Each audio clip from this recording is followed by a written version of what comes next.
seeing in real time lives upended by it, and not just the way people are seeing it, on their screens of apartment buildings being bombed and 1 million refugees fleeing Ukraine in just a week, and that's, 1 million stories, 1 million heartbreaks.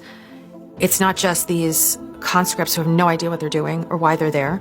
It's not just the economic fallout in Russia, which we're just seeing the beginning of. I have friends on both sides of the border. There's nothing like watching people close to you as their future evaporates in front of them. All their plans, all their hopes, all their dreams, just gone in a day, up in smoke. And a total inability to help them, to console them. Watching my Russian friends flee Russia just with anything whatever they have on their backs before Putin declared martial law. It's infuriating. Like, for what? For one man's mistaken reading of history? For his own ego? For his own warped understanding of legacy? And my last question is, how dangerous is this moment right now, and how dangerous is Putin in this moment right now? There's obviously all these not veiled threats about nuclear weapons, and there's talk of other countries being dragged in by mistake or on purpose. How dangerous is Putin?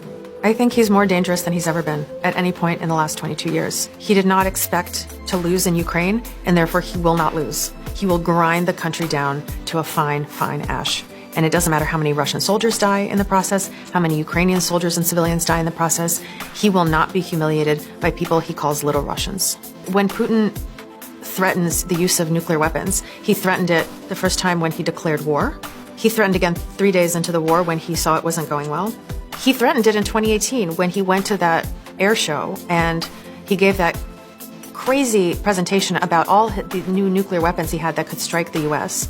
If people think that he won't use them, I think they're mistaken. Everything Putin has showed us at every step of the last 22 years is that every time we think he won't go that far, he does.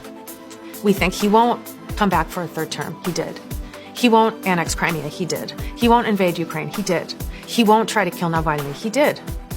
He won't try to subvert an American election. He did. And so why would we believe that this time he won't do what he says he'll do?